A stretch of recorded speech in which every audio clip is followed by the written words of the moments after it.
Vous voulez savoir ce qu'il y a d'encore meilleur que tous les plus grands vins de Westeros? Une bonne vidéo de Killer Bee. Et c'est votre jour de chance. En voilà une qui commence.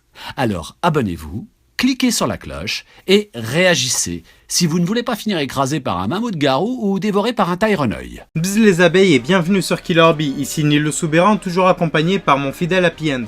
Donc juste avant de commencer cette vidéo que je vais faire depuis un bail, normalement, à peu près au moment où je la poste, je suis à Toulon, à Mangazur. C'était pas prévu, c'est pour ça que je vous le dis maintenant. Donc n'hésitez pas, je pense poster cette vidéo le samedi, mais si vous y êtes le dimanche, n'hésitez surtout pas à passer. Donc comme je vous le disais, cette vidéo, je veux la faire depuis très longtemps. C'est avec la vidéo sur Grêle, celle sur Vincent qui devait un peu servir d'intrigue principale à ma saison 2 sur les théories de Kuroshitsuji. Mais voilà, j'ai longtemps hésité entre sortir un dossier sur les nobles du mal qui prend en compte cette vidéo ou en faire deux séparément en fait, deux vidéos totalement distinctes, vous voyez. J'ai choisi de les lier et comme vous le verrez dans cette vidéo, on a beaucoup de choses à se dire. Tout d'abord, qui sont les nobles du mal ? Il s'agit tout simplement de ceux qui travaillent pour les Phantom Hive dans l'ombre, le tout à la solde de la couronne. Ce qui signifie tout simplement que Victoria et les double charges un peu sont donc dans cette histoire en tout cas à la tête du clan. C'est un peu flou mais c'est à peu près ça. Ils se divisent donc, le clan des nobles du mal, en deux époques distinctes dont nous allons parler maintenant. Nous appellerons Smile, Ciel tout au long de cette vidéo pour pas vous perdre. L'ère de Vincent compte son meilleur ami Didrich, noble allemand qui a fait ses armes à Weston en tant que préfet des Green Lions. Vincent étant à l'époque le préfet des Sapphire Hall, Didrich l'a tout de suite détesté. Ils ont parié au match de cricket que le perdant accorderait un souhait au gagnant. Vincent, après sa victoire incontestable, a demandé à Didrich de devenir son suppléant pour la vie. Leur amitié assez bizarre est donc née de là. Ils s'aident régulièrement dans des affaires, ce qui nous prouve que Vincent le considérait comme son égal. Il en a même fait indirectement le parrain de ses jumeaux. L'une des affaires en question semble être l'affaire Windsor. Nous le voyons lors du chapitre 3. Avec les autres pour la première fois de l'œuvre. Il jouera un grand rôle pendant l'arc Greenwich et nous pouvons témoigner de sa grande force lors de son combat contre Wolfman. Enfin, nous noterons qu'il est le seul à avoir rencontré Vincent avant la rencontre de ce dernier avec Undertaker. Souvenez-vous, je vous disais que Didrich pourrait être amené à abriter Ciel et ses proches en cas de besoin d'exil de l'Angleterre. À cette même époque chez les nobles du mal, Klaus est également l'un de leurs membres.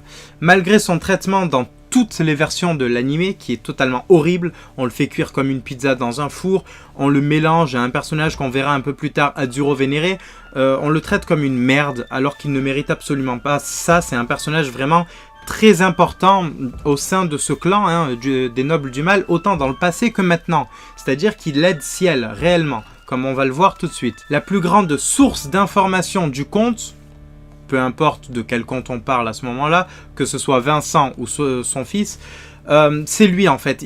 Il voyage très souvent pour le conte. Il est celui qui débusque Azuro Vénéré en informant Ciel de sa trahison au noble du mal. Il ne semble pas très insistant, vu qu'il se laisse un peu congédier par Didrich en Allemagne. Mais c'est pas ça qui va l'empêcher de mener à bien ses missions. Il se retrouve même très proche de la forêt, concerné par cette soi-disant malédiction. Donc il n'hésite pas à aller au front, vous voyez. Klaus parle par code avec Vincent, se traduisant à peu près à un moment par le fait qu'il était en Allemagne et que c'est de l'histoire ancienne. Si je me rappelle bien, il parle des beautés allemandes et des beautés anciennes dans ce code-là, mais bref, c'est un code et ça fait très certainement lien avec l'affaire Windsor, justement, puisque c'est à peu près sur la même, il me semble, le même événement où ils se croisent tous les trois. C'est lui qui nous informe qu'Undertaker a été intégré au groupe des nobles du mal par Vincent. Et c'est lui aussi d'ailleurs qui nous dit, il me semble, que Didrich était celui qui connaissait Vincent avant tout le monde. Enfin, pour les fans de Smash Bros et de Nintendo, le jeu qu'il mène à Ciel est une référence à la série de NES et Lucas. D'ailleurs, le jeu en question, c'est Mouse 3 qui fait référence à Mother 3, qui n'est jamais sorti en dehors du Japon. À l'époque, c'est bien évidemment Tanaka qui gérait ce type d'affaires avec Vincent. Il est donc tout à fait normal de l'intégrer à ce groupe. De plus, c'est lui qui intègre Pete, qui n'avait pas un sou à l'époque et qui n'a pas l'air d'ascendance noble. Encore à notre époque, il effectue un travail de reporter indépendant. C'est lui qui a pris les photos de famille des Phantom Hive, et c'est aussi lui qui a aidé Ciel lors de l'arc du musical à faire étendre la nouvelle, que chacun soit au courant des agissements du musical. Il semble gérer la diffusion d'informations au sein du groupe des Nobles du Mal, et son statut de roturier semble jouer en sa faveur par rapport à ce rôle-là, au rôle de journaliste qui va diffuser les informations dont cette famille a besoin. Un homme avec une cicatrice et une femme très élégante avec un éventail font aussi partie de ce groupe sur les 2 générations, mais nous n'avons pas assez d'informations sur eux pour l'instant. Il nous reste donc Vincent et Undertaker à cette époque, mais je reviendrai sur eux à la fin. Passons à l'ère de Smile, que nous appellerons Ciel ici comme je vous l'ai déjà dit il me semble, par simple habitude. Il a gardé tous les membres précédents mais en a aussi intégré de nouveaux. Angelina Dare, connue sous le nom de Madame Red, qui est également l'une de ses nouvelles recrues, mais aussi sa tante, donc la sœur de Rachel Phantom Hive. En fait, son rang lui permet à Ciel d'avoir une noble anglaise de bonne réputation, qui ne faisait pas partie de l'ancienne génération des nobles du mal, pour pouvoir participer par exemple à des soirées mondaines. Et si elle peut y participer, bien évidemment, il aura tous les accès qu'il faut, mais on le verra toujours comme le chien de garde de la reine. Il n'aura donc jamais les informations qu'il était venu chercher, on lui cachera plein de trucs. Avec sa tante, justement, il passe outre tout ça. En tout cas, il passait. Ensuite, nous avons l'ex-membre Azzurro Venere de la mafia italienne. Il servait de lien à Ciel pour cette partie du monde de l'ombre.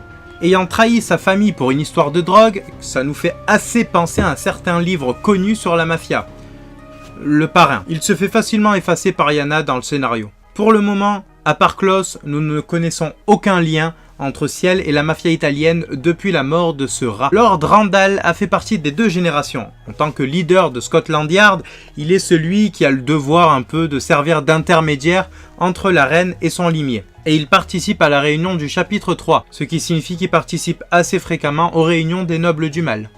Et donc il en fait partie. Fred Aberline semble être son successeur. Pour l'instant, c'est celui qui est le plus légitime à ce poste en tout cas. Lau, encore un intégré de Ciel. Lau est un très haut fonctionnaire chinois. Son marché avec Ciel est qu'en échange de ses activités illégales, souvent liées à l'opium, passées sous silence, Lau se doit de le servir. C'est un fournisseur assez fiable pour Ciel, la contrebande étant un peu sa spécialité. Il gère les docks. D'ailleurs, on voit tout ça pendant l'arc du Curry, du concours de Curry. Il est aussi très bien impliqué dans le monde de l'ombre. Et même si ces informations sont souvent incomplètes, elles servent les intérêts de Ciel. Lau, tout comme Azzurro Venere et Undertaker, n'aime pas du tout Victoria. Son assassin personnel est Ran Mao. Maintenant, nous pouvons ajouter à la liste de Ciel des personnages comme la sorcière verte ou Soma. Mais nous allons passer aux 3 derniers membres de ce groupe. Je vous parlais d'Undertaker et de Vincent, mais il y en a un 3e. Vincent, et donc son cousin, le vicomte de Druitt. J'ai longtemps hésité, comme je vous l'ai dit au début de cette vidéo, à expliquer cette théorie dans la même vidéo que les autres. Mais voilà.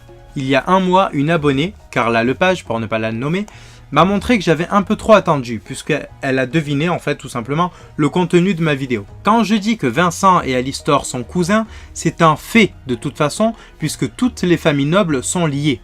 C'est un peu le coup du sang pur dans Harry Potter, ou du sang noble, tout ça, qu'il ne faut pas se mélanger aux roturiers.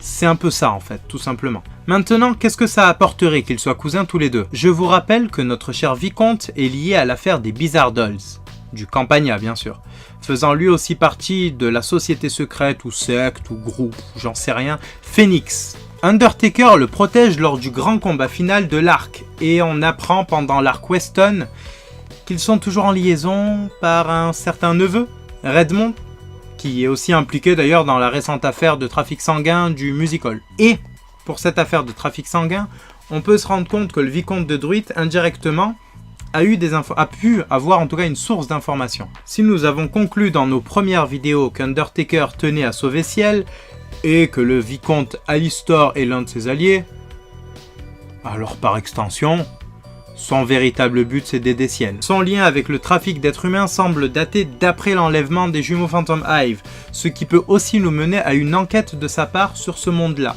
Comment ils ont été enlevés, pourquoi ils ont été enlevés, bon ça on le sait maintenant, mais lui ne le sait pas forcément, même si à mon avis Undertaker le sait par Sébastien, il a fallu enquêter à un moment, je pense, et c'est là où il a dû s'impliquer dans ce milieu-là. Et cette enquête servirait aussi à savoir qui a tué son cousin Vincent. Le contrat de Sébastien a de très nombreuses failles, et l'une d'entre elles serait que les parents de Ciel soient vengés par un autre que lui.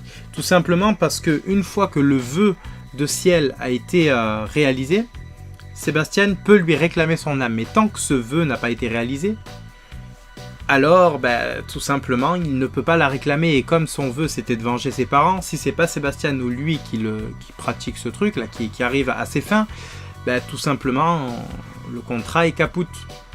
Et d'ailleurs en ce moment le contrat est un peu capoute aussi, puisque son sacrifice en fait ne s'est pas fait, de ce qu'on a vu. Maintenant, au vu des récents événements et des mots de Grell Sutcliffe qui sont très forts, vraiment très forts à ce moment-là, on est en droit de penser que Bravat est un démon. Comment tout cela va se finir ? Je ne sais pas, puisque de toute façon c'est la fin de ce dossier.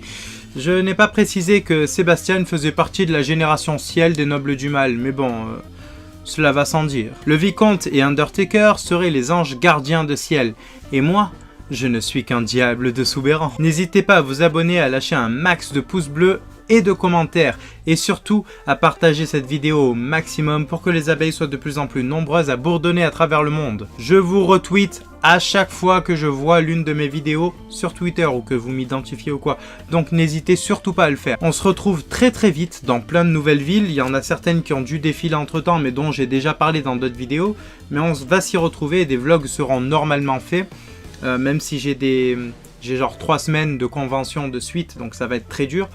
Voilà, je vais essayer de faire au mieux. Bzz les abeilles et à très vite. Salut, c'est Fignan, le jardinier des Phantom Hive. Abonnez-vous à Killer Bee.